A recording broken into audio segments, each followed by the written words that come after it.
Bab 3, Bab 2123, Pertemuan Bagian 1. Tubuh 9 mendalam yang indah bukan hanya wadah yang sempurna untuk kekuatan dewa, Meng Kongqian melanjutkan, suaranya serius. Tubuh itu juga memperkuat kekuatan bawaan orang yang memilikinya. Ini berarti kemungkinan besar Shen Wei dapat menantang, atau bahkan melampaui, mereka yang berperingkat di atasnya.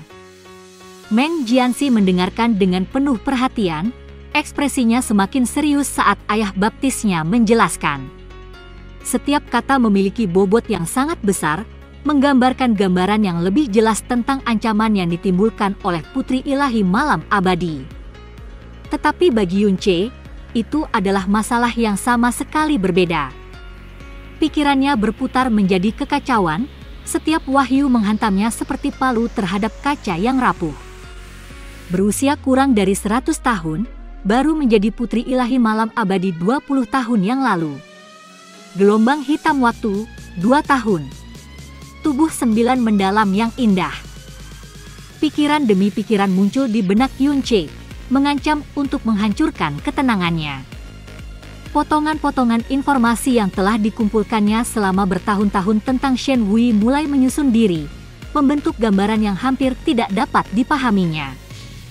Semakin dia berpikir, semakin kuat hubungannya, dan beban itu semua menimpanya seperti badai yang tak teratasi. Napasnya semakin tidak teratur saat dia berjuang menahan kekacauan di dalam dirinya. Namun, tidak peduli seberapa keras dia mencoba untuk fokus, potongan-potongan dalam pikirannya hanya menyatu lebih cepat, setiap pengungkapan lebih tajam dan lebih menghancurkan daripada yang terakhir. Hati Yunce benar-benar kacau, badai mengamuk di dalam dirinya yang tampaknya mustahil untuk dipadamkan. Tubuhnya yang gemetar sulit untuk diabaikan, menarik tatapan khawatir dari Meng Jianxi yang berdiri di sampingnya dan Meng Kongqian. Namun, bahkan di bawah pengawasan mereka, Yunce tetap tidak menyadari, hati dan jiwanya terlalu dikonsumsi oleh luapan emosi untuk memperhatikan apapun di sekitarnya. Kenangan-kenangan, setiap pertemuan, setiap momen yang berhubungan dengan Xia Qingyue membanjiri pikirannya dalam aliran yang tak terkendali. Napasnya terengah-engah, dadanya naik turun saat kepingan puzzle itu jatuh ke tempatnya di luar kemauannya. Tidak peduli seberapa putus asanya dia mencoba mendorongnya kembali, pikiran-pikiran itu melonjak maju seperti gelombang pasang yang tak terhentikan. "Qingyue, kau masih hidup, bukan?" Kata-kata itu berteriak dalam benaknya, mentah dan tak henti-hentinya. "Itu kau, bukan? Itu kau. Itu kau, kan?" Untuk kedua kalinya sejak dia tiba di Abyss, semua yang ada di dalam dirinya berubah menjadi kekacauan. Yang pertama adalah ketika dia bertemu dengan putrinya dan Shen 11, momen yang telah mengguncangnya sampai ke inti. Tapi sekarang, kemungkinan bahwa Shen Wei, Putri Ilahi Malam Abadi, benar-benar Xia Qingyue membuat keberadaannya berputar ke dalam kekacauan. "Kakak Yuan." Suara Meng Jianxi menembus kabut, diwarnai dengan kebingungan dan kekhawatiran saat dia melihat sosok Yunce yang gemetar. "Yuan Er?" Suara Meng Kongqian menyusul, lebih tegas tetapi juga diselingi kekhawatiran. Pikiran Yunce yang kacau tiba-tiba merasakan gelombang kekuatan ilahi mengalir ke dalam tubuhnya, menenangkan jiwanya yang gemetar dan membumikannya di masa kini. Badai di dalam dirinya mulai mereda saat kekacauan yang luar biasa itu berubah menjadi kejelasan. Perlahan, Yunce berbalik, tatapannya tertuju pada Meng Jianxi yang tampak sangat khawatir. Tetapi yang benar-benar mengejutkan Yunce adalah Meng Kongqian, Bupati Ilahi yang sebelumnya duduk di singgasananya, sekarang berlutut di sampingnya. Tangan dewa bersinar samar saat ia menyalurkan kekuatan jiwanya yang besar ke dalam Yunce, menstabilkan pikiran dan jiwanya yang kacau dengan ketepatan yang disengaja. "Junior ini berterima kasih kepada Bupati Ilahi Senior atas bantuanmu," kata Yunce, membungkuk sedikit saat ia mendapatkan kembali ketenangannya. Suaranya tenang, Tetapi secercah kehangatan melewati hatinya saat gerakan itu. Untuk sesaat, kehangatan itu bertahan, namun secepat itu datang, Yun Che mengabaikannya. Ekspresinya kembali tenang seperti biasa, pikirannya kembali fokus saat dia menyingkirkan semua emosi yang tidak perlu. Apa yang terjadi, Yuan Er? Meng Kongqian bertanya, wajahnya terukir kekhawatiran. Yun Che selalu tenang dan kalem, sikapnya tidak tergoyahkan oleh apapun sejauh ini. Namun saat dia mendengar tentang Shen Wei yang memiliki tubuh 9 mendalam yang indah, Yun Che gemetar tanpa henti, jiwanya begitu kacau sehingga kekuatan Meng Kongqian telah memasuki tubuhnya dengan mudah. Yun Che ragu-ragu saat pikirannya mulai berpacu. Dia tahu reaksinya jauh dari normal. Jika dia tidak bisa memberikan penjelasan yang meyakinkan, itu mungkin akan menimbulkan kecurigaan, bukan hanya dari Meng Kongqian tetapi mungkin juga dari orang lain. Setelah dengan hati-hati mengumpulkan pikirannya, Yun Che akhirnya berkata, "Aku dulu mengenal seseorang dengan tubuh 9 mendalam yang indah di masa lalu." Nada suaranya stabil, tetapi kata-katanya membawa beban emosi yang tidak bisa sepenuhnya disembunyikannya. Itu adalah penjelasan terbaik yang dapat ia berikan dalam situasi tersebut, penjelasan yang menawarkan cukup kebenaran untuk dapat dipercaya sekaligus menyembunyikan kedalaman penuh kekacauan yang dialaminya. Jawaban Yun Che mengejutkan Meng Jianxi dan Meng Kongqian. "Tidak heran kau begitu terguncang," gumam Meng Kongqian, ekspresinya melembut saat ia menyusun reaksi Yun Che. Setelah jeda singkat, ia bertanya, "Yuan Er, karena kau dulu mengenalnya, apakah itu berarti dia tidak lagi bersamamu?" Yun Che mengangguk perlahan, tatapannya sedikit menunduk sebelum ia berbicara. "Aku berutang banyak padanya di masa lalu, dan bertahun-tahun yang lalu, dia menghilang tanpa jejak. Aku hanya ingin membalas budinya, itu saja." Suaranya tenang, tetapi beban kata-katanya masih terasa di udara. Apa yang dikatakan Yun Che benar, Xia Qingyue telah melakukan lebih banyak untuknya daripada yang dapat ia bayar. Utang kasih sayang dan pengorbanan yang telah diberikannya tidak terukur, sesuatu yang menghantuinya bahkan hingga sekarang. Tidak peduli berapa lama waktu berlalu, hutang itu tetap menjadi luka yang belum sembuh di jiwanya, yang dia tahu tidak akan pernah bisa dia lunasi. Meng Kongqian mengamati Yun Che sejenak, ekspresinya tidak terbaca. Akhirnya, dia mengangguk pelan, secercah pemahaman melintas di wajahnya. "Jadi, dengan putri dewa malam abadi yang memiliki fisik yang sama, kupikir mungkin dialah dia," tambah Yun Che, suaranya tenang namun dipenuhi emosi. Dia hendak menindaklanjuti dengan lebih banyak penjelasan ketika tiba-tiba, sebuah suara yang dipenuhi dengan kekuatan absolut dan perintah yang tak kenal ampun bergema di tanah suci. Kekuatan murni dalam kata-kata sederhana itu tidak dapat disangkal, kekuatan yang bahkan para dewa tidak dapat lawan. "Karena semua orang ada di sini, datanglah." Suara itu lembut, namun bergema di seluruh dunia. Kata-kata itu bergema melalui jalinan keberadaan, membawa tekanan yang mengguncang jiwa. Bagi Yun Che dan semua orang yang hadir, dunia tampak berputar dengan hebat. Beberapa saat yang lalu, mereka masih berada di ruang independen masing-masing di dalam bahtera mereka yang dalam, terisolasi dan aman. Namun sekarang, dalam sekejap, mereka semua telah disatukan, berkumpul di satu tempat tanpa peringatan. Pergeseran mendadak itu membuat Yun Che sejenak bingung, pikirannya yang tajam dengan cepat menilai lingkungan baru. Di sekelilingnya, dia bisa merasakan kehadiran banyak orang. Udara dipenuhi ketegangan, antisipasi, dan rasa kagum yang tak terbantahkan pada kekuatan yang telah memanggil mereka. Bukan hanya Yun Che, Meng Kongqian, dan orang-orang kerajaan penenun mimpi yang telah dipindahkan, dewa, putra dan putri dewa, dan banyak lainnya dari berbagai kerajaan, bersama dengan klan Dewa Naga leluhur, juga hadir. Skala pertemuan yang sangat besar itu luar biasa. Jantung Yun Che berdebar kencang di dadanya, Sentakan alarm melonjak melalui dirinya saat pikirannya berpacu dalam kewaspadaan yang ekstrim. Kekuatan macam apa ini? Kemampuan untuk memindahkan semua orang secara instan, bahkan mereka yang berada di level dewa sejati, tanpa perlawanan, ini melampaui apapun yang pernah ditemuinya. Kekuatan ini bukan milik dewa sejati, ini sesuatu yang jauh lebih hebat. Keringat dingin mengalir di punggungnya saat menyadari besarnya situasi ini. Tanpa ragu, Yunche menekan auranya seminimal mungkin, menyembunyikan kehadirannya sebanyak yang dia bisa. Matanya yang tajam melesat ke sekeliling lingkungan yang tidak dikenalnya, mengamati kumpulan besar makhluk ilahi dan kultivator yang luar biasa. Energi yang menindas di udara itu menyesakan, sebuah bukti kekuatan mengerikan dari kekuatan yang telah memanggil mereka.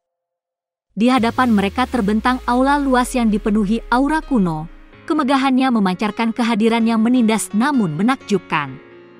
Udara terasa tebal dengan beban tahun yang tak terhitung jumlahnya, dan setiap batu dan pilar memancarkan rasa sejarah yang mendalam. Duduk di tengah aula ada 4 sosok. Mata Yunche langsung tertuju pada salah satu dari mereka, seorang pria yang dia kenal. Tidak lain adalah Imam Besar Louis Xiao, yang dikenal sebagai Six Laws. Tidak seperti penampilannya yang sebelumnya acak-acakan, dengan pakaiannya yang tidak terawat dan wajahnya yang penuh debu, pria itu sekarang berdiri dengan bersih, tenang, dan kalem. Perubahannya sangat mencolok, perbedaannya seperti siang dan malam, atau lebih tepatnya, langit dan bumi. Di samping Imam Besar Louis Xiao ada seorang wanita tua yang mengenakan jubah putih yang berkibar. Dia memancarkan aura yang lembut dan tenang, meskipun kulitnya yang pucat dan ekspresinya yang sakit-sakitan memperlihatkan keadaan yang rapuh. Namun, seiring berjalannya waktu, vitalitasnya tampak membaik secara nyata, pucatnya memudar, posturnya tegak, dan cahaya lembut kembali ke kulitnya. Ketika tatapannya jatuh pada orang-orang dari kerajaan penenun mimpi, dia menawarkan mereka senyum tipis dan ramah. Kehadirannya memancarkan keyakinan yang tenang. Imam Besar Ling Xian. Nama itu langsung muncul di benak Yunche saat dia mengenali aura yang tidak salah lagi yang terpancar darinya. Itu adalah kristal api primordial. Dia telah menggunakannya. Selain dia, ada 2 orang lainnya. Meskipun Yunche belum pernah bertemu mereka sebelumnya, identitas mereka tidak perlu diperkenalkan. Kehadiran mereka yang sangat besar mengungkapkan segalanya. Mereka adalah Imam Besar Wan Dao, dikenal sebagai Myriad Wise, dan Imam Besar Big Rage. Nama saja sudah meninggalkan warisan kekaguman dan penghormatan di seluruh abis. Hati Yunche menegang saat dia berdiri di hadapan mereka. Sudah beberapa lama sejak dia berhubungan langsung dengan para dewa abis, dan perbedaan aura mereka yang sangat besar menghantamnya seperti gelombang pasang. Jika aura para dewa biasa yang pernah dia temui sebelumnya seluas lautan, maka kekuatan yang terpancar dari makhluk-makhluk ini, terutama kepala pendeta, sama tak terbatasnya dengan seluruh dunia itu sendiri. Perbedaannya begitu besar sehingga terasa tidak dapat diatasi. Bagaimana perbedaan antara para dewa bisa sebesar ini? Pikir Yunche, pikirannya gemetar saat dia berjuang untuk memahami kesenjangan yang tak terduga itu. Sikapnya yang biasanya tenang goyah sejenak, energi aula yang menindas menekannya seperti gunung. Kami menyapa para imam besar yang perkasa. 7 dewa dan kepala klan naga leluhur membungkuk ringan saat mereka berbicara serempak. Nada bicara mereka dipenuhi dengan rasa hormat dan penghormatan. Namun, ada satu pengecualian, Bupati Ilahi tanpa cahaya. Kepalanya hampir tidak menunduk, kata-katanya dingin dan acuh tak acuh. Tetap saja, dia membungkuk, meskipun gerakannya minimal. Para dewa adalah penguasa absolut di kerajaan mereka masing-masing, kekuatan dan wewenang mereka tak tertandingi. Namun di sini, di Tanah Suci, bahkan kekuatan gabungan dari ke-7 dewa tidak akan sebanding dengan satupun dewa kuno yang berdiri di hadapan mereka. Kesenjangan di antara mereka adalah jurang yang tidak dapat dijembatani. Tentu saja, di belakang mereka, Bupati Ilahi tanpa cahaya akan mengutuk mereka semua, termasuk Raja Abyssal. Kebenciannya tak tergoyahkan, dan tidak ada gelar atau kekuasaan yang akan menggoyahkan penghinaannya. Duduklah. Suara itu bergema sekali lagi, kuat namun lembut, membawa otoritas yang tak terbantahkan yang tidak meninggalkan ruang untuk pembangkangan. Kekuatan yang tak tertahankan menyapu semua orang, menarik mereka ke kursi yang diatur di sekitar aula kuno yang luas tempat para imam besar telah duduk. Dari mereka yang memiliki energi mendalam terendah hingga dewa yang perkasa, semuanya dibimbing dengan mudah oleh kekuatan ini. Posisi mereka diatur seolah-olah berdasarkan rancangan. Di garis depan duduk para imam besar, kehadiran mereka luar biasa dan mengundang rasa hormat. Di belakang mereka adalah 7 dewa dari 6 kerajaan ilahi yang duduk di posisi yang menonjol. Lebih jauh di belakang duduk kekuatan inti mereka, generasi muda, termasuk putra dan putri ilahi. Jajaran mereka memancarkan potensi dan ambisi. Saat Yunce dengan lembut namun tak tertahankan didudukan oleh kekuatan yang luar biasa itu, matanya secara naluriah beralih ke arah kerajaan malam abadi. Sebelumnya, ketika mereka semua telah diteleportasi ke sini, perwakilan dari setiap kerajaan telah tersebar, dipisahkan oleh jarak yang sangat jauh. Namun sekarang, dengan semua orang berkumpul di aula yang sama dan jumlah orang dari setiap kerajaan yang relatif sedikit, dia akhirnya bisa melihatnya. King Yue. Kehadirannya menghantamnya seperti guntur, mengirimkan gelombang emosi yang melonjak melalui hatinya. Tidak peduli berapa lama waktu telah berlalu, bahkan jika dia menyembunyikan setiap inci tubuhnya, dia tidak akan pernah gagal mengenalinya. Mereka telah berbagi terlalu banyak hal, bertahun-tahun berjuang berdampingan, berbenturan melawan kemungkinan yang mustahil, dan bahkan saling berhadapan.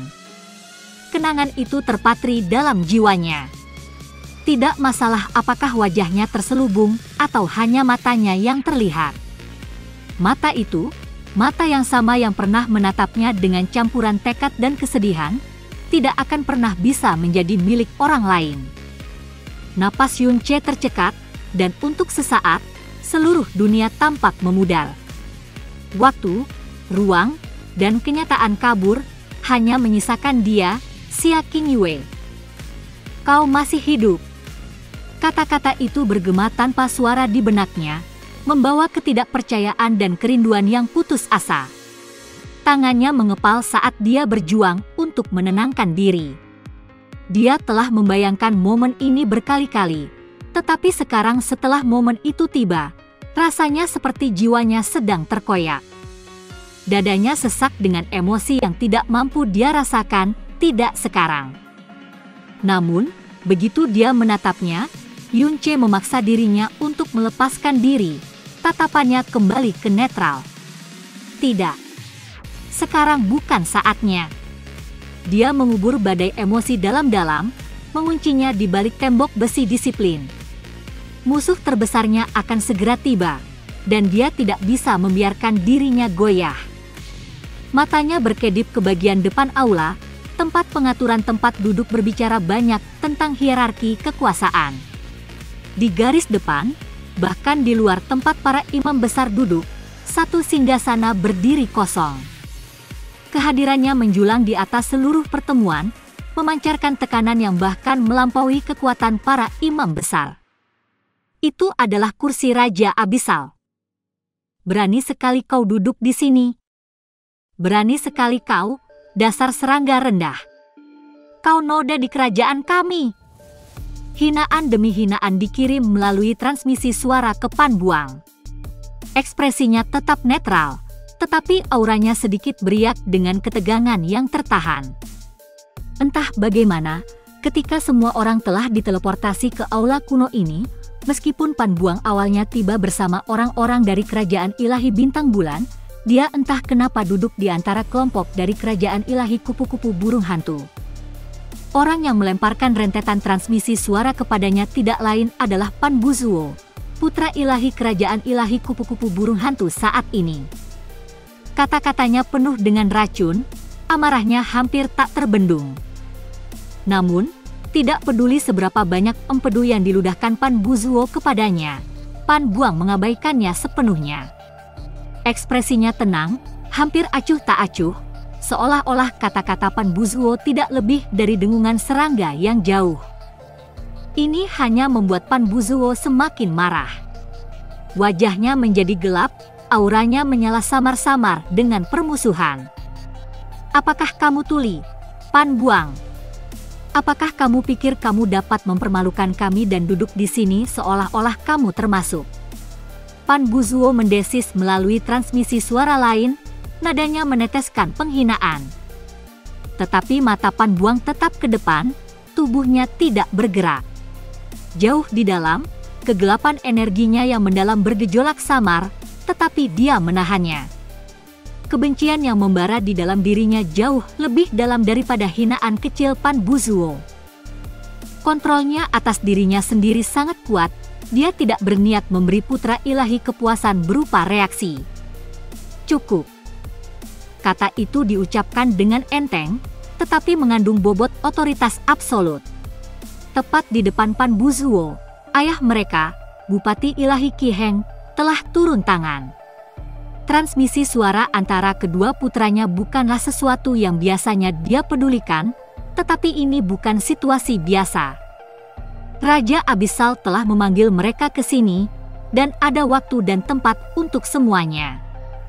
Salah satunya adalah putra yang telah dipilihnya sebagai calon penguasa kerajaan ilahi Owl Butterfly, seseorang yang dia bayangkan akan meneruskan warisannya. Yang lainnya adalah putra yang telah lama dia buang, seseorang yang dia anggap tidak lagi layak untuk diperhatikannya. Tidak diragukan lagi di mana prioritasnya, tetapi meskipun demikian, ini bukanlah tempat untuk perilaku seperti itu. Sebagai dewa sejati, Bupati Ilahi Qi Heng dapat mendengar setiap kata dari percakapan mereka tanpa susah payah. Dan jika dia bisa, maka para dewa dan imam besar lainnya yang berkumpul di sini juga bisa.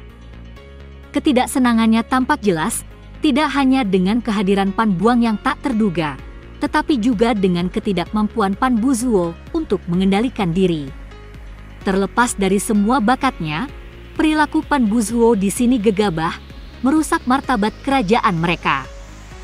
Yang membuat Dewa Ilahi Qi Heng semakin kesal adalah kontras antara kedua bersaudara itu. Meskipun menjadi sasaran hinaan terus-menerus, Pan Buang tidak bereaksi sekalipun. Dia duduk diam, ekspresinya tenang, seolah-olah kata-kata Pan Buzuo tidak lebih dari sekadar kebisingan. Itu menyebalkan, tetapi juga mustahil untuk diabaikan. Ini bukan Pan Buang yang biasa dia kenal, tetapi dia tidak akan membahasnya untuk saat ini. Sayangnya, pikir Bupati Ilahi Qi Heng, ekspresinya tanpa ekspresi.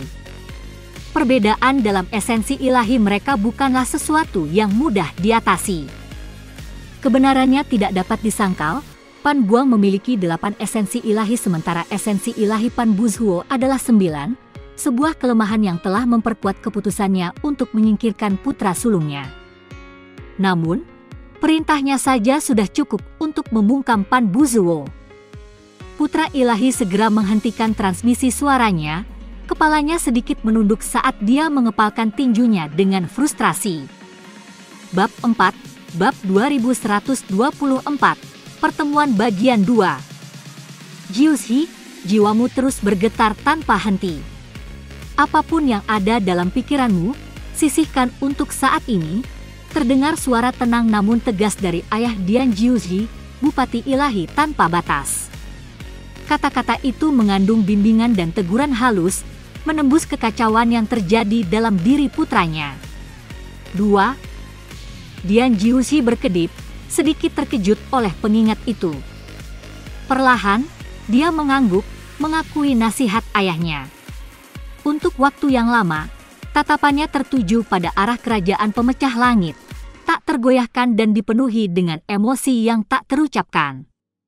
Namun, orang yang sedang dia lihat tidak pernah sekalipun berbalik untuk menatap matanya.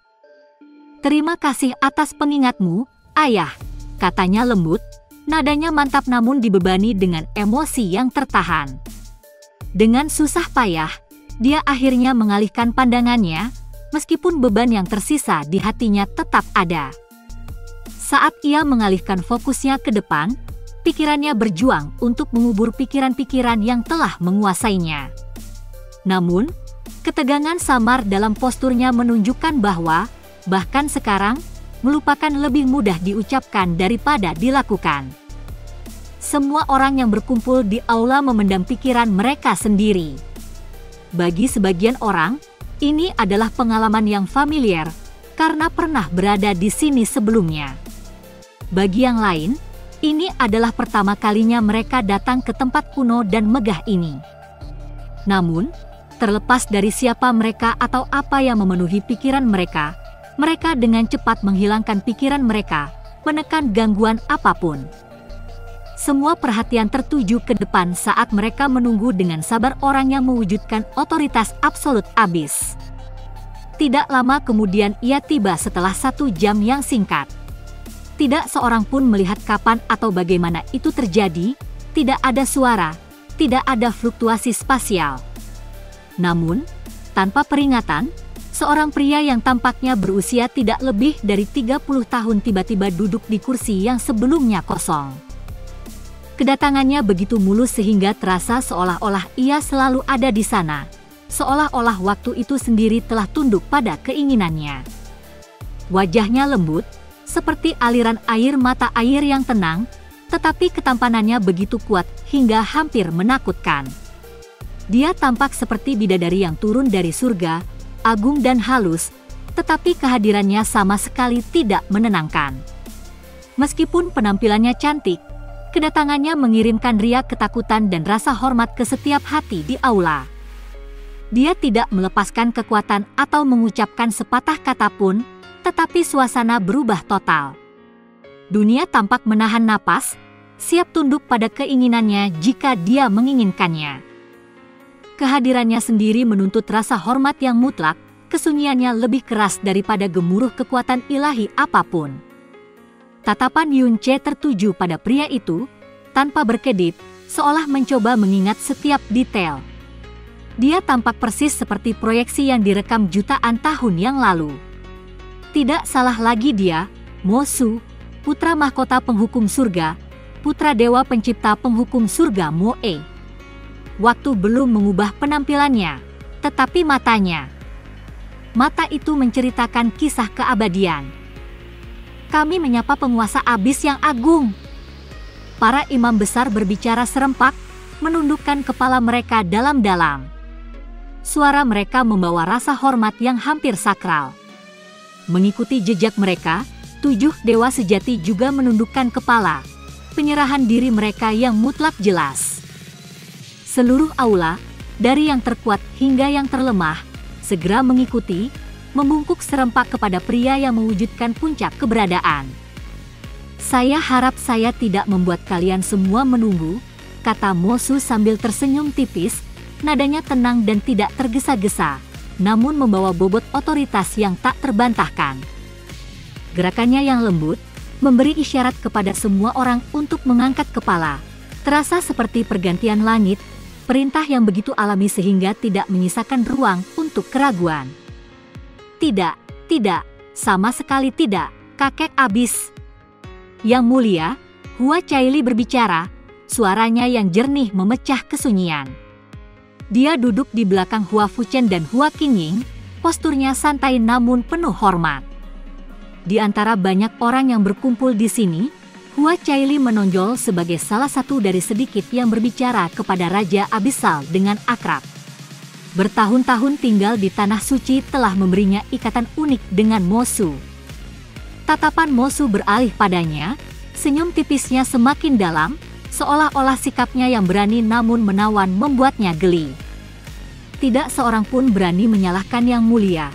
Hua Fuchen menambahkan, suaranya mantap dan penuh rasa hormat, bahkan jika kita harus menunggu siang dan malam, atau bahkan bertahun-tahun. Apalagi untuk saat yang singkat, yang mulia. Kata-katanya mengandung ketulusan yang tak salah lagi, mencerminkan kedalaman rasa hormat yang dimilikinya untuk Raja Abyssal. Saat Hua Fuchen berbicara, Hua Qingying mengangguk halus tanda setuju, ekspresinya tenang. Aula itu hening sejenak, beban kehadiran Mo Su terasa nyata. Dia tidak berbicara atau bergerak melampaui gerakan awalnya, namun auranya tampaknya memenuhi setiap sudut aula yang luas, menekan semua orang yang berkumpul.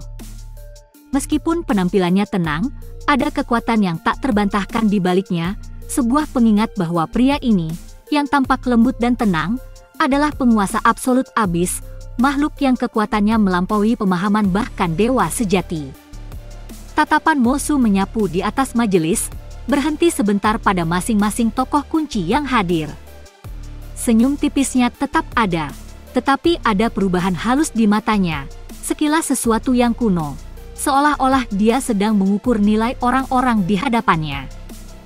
Bahkan para dewa, makhluk yang terbiasa memerintah seluruh kerajaan, merasakan ketegangan halus di bawah tatapannya. Di samping mereka, semua orang menyuarakan persetujuan mereka secara serempak, dengungan pengakuan memenuhi aula. Kepala pendeta mengangkat tangannya, dan dengan satu gerakan itu, ruangan itu menjadi sunyi senyap. Semua mata menoleh ke depan, menunggu tuan mereka berbicara. Baiklah kalau begitu, mari kita langsung ke intinya dan langsung ke alasan mengapa kita ada di sini, kata Mo Su setelah jeda singkat, suaranya tenang dan terukur, tetapi membawa beban yang tak terbantahkan yang menuntut perhatian. Suasana menjadi semakin berat saat dia melanjutkan, tatapannya menyapu majelis. Seperti yang mungkin sudah diketahui banyak dari kalian, kami telah berhasil mengirim tim ekspedisi ke Tanah Suci Abadi, Tanah Airku. Meskipun para dewa telah lama mengetahui tentang Tanah Suci Abadi dan keberhasilan ekspedisi tersebut, berita tersebut masih baru bagi sebagian besar orang yang berkumpul. Bagi sebagian orang, berita tersebut merupakan konfirmasi atas apa yang selama ini hanya berani mereka percayai. Bagi yang lain, berita tersebut merupakan penghancuran atas keraguan mereka. Bisik-bisik yang mengikutinya dipenuhi dengan ketidakpercayaan, kekaguman, dan kegembiraan. Apa? Tanah Suci Abadi? Benarkah? Ekspedisi tersebut benar-benar berhasil. Reaksi para non-dewa bergema di aula dalam seruan pelan dan transmisi suara. Bahkan di antara para putra dan putri dewa yang lebih muda, ketidakpercayaan itu terasa nyata. Tanah Suci Abadi, yang selama ini dianggap oleh banyak orang sebagai mitos atau legenda yang tidak dapat dicapai, kini telah menjadi kenyataan yang terbukti, sesuatu yang dapat dicapai. Meskipun para dewa sendiri tetap tenang, mata mereka berbinar-binar karena pemahaman, ekspresi mereka mengkhianati beratnya apa yang ada di depan. Konfirmasi dunia baru ini bukan lagi sebuah wahyu bagi mereka, tetapi menandai dimulainya sesuatu yang jauh lebih besar, perubahan yang akan membentuk kembali abis itu sendiri. Boom! Raungan ketidakpercayaan terdengar satu demi satu, suaranya bergema di seluruh aula. Suara-suara yang dipenuhi dengan keheranan dan keraguan tumpang tindih dalam hiruk-pikuk yang dengan cepat menjadi tidak terkendali. Tiba-tiba, retakan tajam bergema saat suara tongkat menghantam tanah memecah kekacauan. Namun, bukan hanya suara itu yang membungkam mereka, itu adalah sensasi yang mengikutinya. Getaran yang tampaknya beriak melalui jiwa mereka. Imam kepala yang telah menghantamkan tongkatnya ke bawah, ekspresinya dingin dan tegas. Ini peringatan terakhirmu, katanya pelan, nadanya setajam pisau. Ketika Tuhan berbicara, kamu seharusnya hanya mendengarkan. Suaranya tidak membawa kelembutan, hanya otoritas, kekuatan yang menuntut kepatuhan. Aula itu langsung hening. Bahkan bisikan-bisikan yang paling samar pun berhenti saat semua orang mengalihkan perhatian mereka kembali ke Abyssal Monarch. Beban teguran kepala pendeta masih terasa di udara, sebuah pengingat akan rasa hormat yang dituntut di tempat suci ini. Bagi para dewa, wahyu itu bukanlah hal yang sepenuhnya baru. Mereka telah lama mengetahui bahwa tim ekspedisi mereka telah menemukan terowongan spasial yang mengarah ke Tanah Suci Abadi. Sayangnya, terowongan itu hanya terbuka sesaat sebelum tertutup lagi. Namun, meskipun demikian, misi tersebut telah berhasil. Koordinat untuk Tanah Suci Abadi kini berada dalam kepemilikan mereka. Apa yang terbentang di depan bukan lagi soal kemungkinan, melainkan soal waktu. Bagi generasi muda dan banyak orang lain yang berkumpul di sini, ini adalah pertama kalinya mereka mendengar berita seperti itu. Dan bagi mereka, seperti halnya bagi para dewa ketika mereka pertama kali mengetahuinya, wahyu ini mengguncang dunia. Itu adalah kebenaran yang begitu mendalam sehingga memiliki kekuatan untuk menjungkir-balikan pemahaman mereka tentang keberadaan itu sendiri, kebenaran yang dapat mendefinisikan ulang dunia yang mereka kenal. Sudah berapa lama? Berapa juta tahun nenek moyang mereka pernah berbicara tentang dunia di luar abis? Tempat yang tak tersentuh oleh jangkauan abis dust yang menyesakan, surga yang hanya ada dalam fragmen legenda kuno dan mimpi-mimpi orang-orang yang telah lama tiada. Berapa banyak generasi yang telah datang dan pergi, hidup dan mati tanpa pernah melihat tempat yang seperti mimpi itu? Tanah Suci Abadi, dunia yang penuh ketenangan dan kesempurnaan. Dunia tempat abis dus tidak ada, tempat udaranya murni, tempat anak-anak dapat berlari dan tertawa bebas di bawah langit yang tak bernoda. Dunia yang penuh kedamaian abadi, tempat perjuangan tanpa akhir untuk bertahan hidup hanyalah kenangan yang jauh. Itu adalah mitos. Kisah yang diceritakan oleh suara-suara penuh harapan yang tampaknya terlalu idealis untuk menjadi kenyataan. Dan sekarang, disinilah ia berada, dipastikan ada, bukan lagi mimpi yang sekilas, tetapi kenyataan yang nyata. Bebannya membebani mereka, mengguncang bahkan yang paling tenang di antara mereka. Namun, sebanyak yang mereka ingin ungkapkan keheranan, ketidakpercayaan, atau kegembiraan mereka tidak bisa. Duduk di hadapan penguasa abis, mereka dipaksa untuk menjaga ketenangan mutlak. Reaksi luar apapun, sekecil apapun, tidak pantas di hadapannya. Setiap emosi, setiap getaran kegembiraan, harus dikubur dalam-dalam. Raja Abisal tetap diam saat kepala pendeta mengeluarkan peringatannya, sikapnya yang tenang tak tergoyahkan. Hanya senyum tipis menghiasi bibirnya saat dia melanjutkan bicaranya. Sekitar 40 tahun dari sekarang, ketika kekuatan untuk menerobos terowongan spasial telah dipersiapkan sekali lagi, katanya, suaranya mantap dan hati-hati, kita akan melakukan perjalanan ke Tanah Suci Abadi. Nada suaranya setenang biasanya, namun bobot kata-katanya bergema di aula seperti guntur. Sejak Raja Abisal muncul, dia hanya berbicara sedikit, tetapi setiap kata yang diucapkannya membawa dampak yang begitu dalam hingga mengguncang inti dari mereka yang mendengarnya. Untuk sesaat, keheningan menyelimuti ruangan, namun ketegangannya terasa nyata. 40 tahun. Garis waktu telah ditetapkan, dan kenyataan perjalanan itu tampak lebih dekat daripada yang dapat dibayangkan siapapun. Hati setiap orang bergejolak karena kekacauan, pikiran mereka berpacu untuk memahami besarnya apa yang baru saja mereka dengar.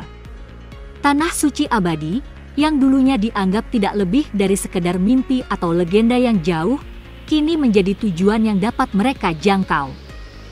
40 tahun, keabadian bagi sebagian orang dan momen singkat bagi yang lain, adalah satu-satunya yang memisahkan mereka dari melangkah ke tempat yang tidak diketahui. Mereka dapat merasakannya di udara, emosi orang-orang di sekitar mereka, pusaran kekaguman, kegembiraan, dan kegelisahan. Tubuh gemetar saat perasaan yang tertahan mengancam untuk meluap. Bahkan yang paling disiplin di antara mereka berjuang untuk tetap tenang. Yun Che, yang berdiri diam di belakang Greamless Divine Regen, gemetar seperti semua orang di aula. Namun tidak seperti yang lain, reaksinya tidak ada hubungannya dengan kegembiraan atau kekaguman. Seluruh tubuhnya bergetar karena alasan yang jauh lebih serius, yang tidak dapat dipahami orang lain. 40 tahun. Hanya dalam 40 tahun, dunia asalnya, keluarganya, teman-temannya, dan semua yang pernah dipedulikannya akan menghadapi kehancuran. Hanya dia yang tahu kebenaran mengerikan tentang apa yang akan terjadi ketika orang-orang abis mencapai tanah suci abadi. Hukum surgawi yang melemah di dunia itu tidak dapat menahan kekuatan luar biasa dari mereka yang berasal dari abis. Itu akan terlalu berat. Hukum-hukum itu akan runtuh, dan dengan itu, keseimbangan rapuh yang menyatukan tanah suci abadi pun runtuh. Segalanya akan hancur. Pikiran Yunce berpacu, pikirannya berputar ke dalam kekacauan. Dia mengepalkan tinjunya begitu erat hingga buku-buku jaringnya memutih, giginya bergemeretak dengan kekuatan sedemikian rupa sehingga suaranya samar-samar dapat terdengar. Di sampingnya, Meng Jianxi melirik ke arahnya, khawatir dengan ketegangan yang nyaris tak terkendali yang terpancar darinya. Dia samar-samar dapat mendengar suara gigi Yunce yang mengancam akan retak di bawah tekanan. Saat api kegembiraan dan antisipasi membubung di antara orang-orang yang berkumpul, kata-kata Raja Abisal berikutnya memadamkan mereka seketika. Sayangnya, kita tidak akan bisa mengirim semua orang lebih dari 40 tahun dari sekarang, katanya, nadanya tenang dan apa adanya. Kata-katanya menghantam seperti seember es dingin, tidak seperti tsunami yang menghantam mereka. Gelombang emosi yang membengkak di dalam ruangan itu tenggelam dalam sekejap, digantikan oleh keheningan yang mencengangkan. Pernyataan Abyssal Monarch itu mutlak, tidak menyisakan ruang untuk argumen atau harapan. Terowongan spasial yang menghubungkan abis kita dengan dunia tanah suci abadi membutuhkan sejumlah besar energi. Lanjutnya, suaranya mantap tetapi membawa beban yang tak terbantahkan. Setiap kali kita membuka lorong itu menuntut kekuatan gabungan dari semua dewa serta kekuatan artefak spasial terkuat kita. Ini bukan wahyu bagi para dewa. Mereka telah mengetahui fakta ini jauh sebelumnya, memahami biaya monumental untuk menembus penghalang spasial. Tetapi bagi generasi muda dan yang lainnya yang hadir, itu adalah kebenaran yang membuka mata. Kesadaran akan keterbatasan yang ditimbulkan oleh usaha besar ini sangat membebani pikiran mereka. Ruangan itu menjadi sunyi senyap. Tidak ada bisikan atau gumaman yang memenuhi udara saat situasi mulai terasa serius.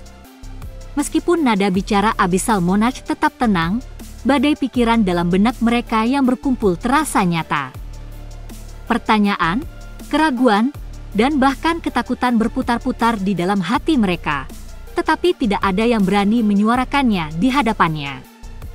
Setiap kali lorong dibuka, Abyssal Monarch melanjutkan, suaranya tenang namun syarat dengan kebenaran, itu menghabiskan seluruh kekuatan artefak spasial kita. Bahkan dengan kekuatan gabungan semua dewa, kita hanya dapat mempertahankannya untuk waktu yang terbatas. Itulah sebabnya, dengan setiap ekspedisi, tidak ada yang kembali, bahkan jika mereka berhasil mencapai dunia lain. Kata-katanya menusuk keheningan seperti pisau, bebannya menekan semua orang yang hadir. Realitas yang digambarkannya seperti perjalanan ke surga, hanya untuk dilemparkan ke neraka. Beberapa saat yang lalu, mereka telah diberi berita terbesar dalam hidup mereka, hanya untuk direnggut begitu saja. Tanah suci abadi, sekali begitu menggoda dekat, kini terasa lebih jauh dari sebelumnya. Jika kita para dewa memasuki terowongan spasial itu sendiri, lanjut Raja Abyssal, tanpa ada yang menjaga formasi pembukaan, terowongan itu mungkin runtuh atau langsung tertutup. Ruangan itu menjadi lebih dingin, seolah-olah udara itu sendiri membawa keputusasaan yang merayap ke dalam hati mereka. Mereka yang berkumpul baru saja mulai bermimpi melangkah ke surga, tetapi sekarang kemungkinan itu tampak lebih seperti ilusi, biayanya terlalu besar untuk dipahami. Kata-kata Raja Abyssal berikutnya memperdalam keputusasaan mereka. Jika lorong itu tertutup saat kita berada di dalam, katanya, tatapannya mengamati kerumunan, meskipun mereka yang berada di atas alam master ilahi dapat bertahan dari kekuatan penghancurnya. Kita mungkin tidak memiliki kekuatan untuk mengatasi gaya gravitasi yang akan menyeret kita ke bawah. Yunche mendengarkan dengan tenang, tubuhnya sedikit gemetar. Setiap kata yang diucapkan Raja Abisal itu benar, tidak dapat disangkal. Dia tahu ini lebih baik daripada siapapun. Lebih mudah memasuki abis daripada meninggalkannya. Ketika pertama kali tiba di dunia ini, kekuatannya hanya sekitar level seorang master ilahi puncak yang mampu turun dengan sukses. Namun, Kaisar Iblis penempa surga, makhluk yang setara dengan Dewa Pencipta, dia, meskipun kekuatannya tak tertandingi, telah waspada terhadap gaya gravitasi yang ada di dalam abis. Jika kekuatan seperti itu dapat menanamkan rasa takut pada keberadaan seperti Kaisar Iblis, harapan apa yang ada bagi dewa sejati ini yang jauh lebih lemah jika dibandingkan? Pikirannya berputar-putar, tetapi dia tetap tenang, menjaga kekacauannya tetap terkubur di dalam. Yang mulia, jika saya boleh, bagaimana kita akan melakukannya? Kalau begitu, sebuah suara akhirnya memecah keheningan. Bupati ilahi tanpa bataslah yang berbicara. Nadanya mantap tetapi dipenuhi dengan rasa ingin tahu yang penuh hormat. Mungkin itu saat yang tepat untuk berbicara, karena kepala pendeta tidak bergerak untuk membungkamnya. Senyum tipis Raja Abisal kembali. Tentu saja, ada cara untuk mengatasinya, katanya, suaranya membawa kepastian yang tenang. Kata-katanya langsung memicu harapan di hati mereka yang hadir, seperti secercah cahaya di tengah kegelapan yang menyesakan. Namun, harapan itu segera menyala. Kata-katanya berikutnya meredupkannya sekali lagi. Namun, belum saatnya bagi kalian semua untuk tahu. Tambahnya, nadanya tetap tenang seperti sebelumnya. Ketegangan di aula menebal lagi, secercah harapan memudar menjadi bara api. Kekecewaan berdesir di antara kerumunan seperti gelombang yang tak terlihat, tetapi tidak seorang pun berani menyuarakan rasa frustrasi mereka. Ketika saatnya tiba, ketika lorong berikutnya terbuka, aku akan memberitahumu saat itu, kata-kata Abyssal Monarch final dan mutlak. Mulut Yunche berkedut tanpa sadar. Dia tidak yakin kapan itu terjadi, tetapi Imam Besar Liu Xiao diam-diam melangkah maju, meletakkan cangkir teh yang lembut di hadapan Abyssal Monarch dan dengan tenang mulai menuangkan teh panas dari teko yang dipoles. Emosi semua orang telah dibawa pada perjalanan yang tak henti-hentinya hari ini.